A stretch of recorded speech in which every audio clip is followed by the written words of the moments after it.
माथेरान शहरात 26 वर्षीय तरुणाला त्याच्याच मित्रांनी संपवल्याची धक्कादायक घटना समोर आली आहे। या प्रकरणामुळे परिसरात एकच खळबळ उडाली आहे। माथेरान शहरात असलेल्या मध्य रेल्वे विश्रामगृहात काम करणाऱ्या 3 कामगारांमध्ये मोबाईल फोनवरून हाणामारी झाली। रागाच्या भरात दोघांनी हल्ला करून 26 वर्षीय तरुणाला संपवलं। या प्रकरणी माथेरान पोलिसांनी दोघा आरोपींना ताब्यात घेतलं असून गुन्हा नोंद करण्याची प्रक्रिया सुरू आहे। दरम्यान माथेरान शहरात मध्य रेल्वे प्रशासनाचे अधिकारी विश्रामगृह आहे। हे विश्रामगृह मध्य रेल्वेने ठेकेदारी तत्वावर चालवण्यास दिलं असून सध्या तेथे येणारे अधिकारी आणि पाहुणे यांच्या दिमतीला 4 कर्मचारी ठेकेदाराकडून ठेवण्यात आलेत।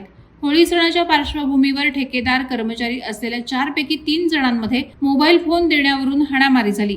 गुरुवारी 13 मार्च रोजी रात्री 10:30 वाजण्याच्या सुमारास त्या ठिकाणी 3 तरुण भांडू लागले आणि शेवटी सुशांत सुनील गेजगे या 26 वर्षीय तरुणावर त्याच्या 2 मित्रांनी हल्ला केला।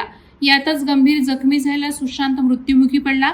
या घटनेची माहिती माथेरान पोलिसांना मिळाली असता पोलिसांनी पळून जाण्याच्या प्रयत्नात असलेल्या 2 तरुणांच्या मुसक्या आवळल्यात। मात्र माथेरान सारख्या शांत ठिकाणी अशी घटना घडली असल्याने मध्य रेल्वे संशयाच्या भोवऱ्यात आली आहे। वादळवारा लाईव्हसाठी न्यूज ब्युरो, माथेरान। नवी मुंबई व रायगड जिल्ह्यातील ताज्या बातम्या आणि घडामोडींसाठी सबस्क्राईब करा वादळवारा लाईव्ह चॅनल आणि दाबा बेल आयकॉन।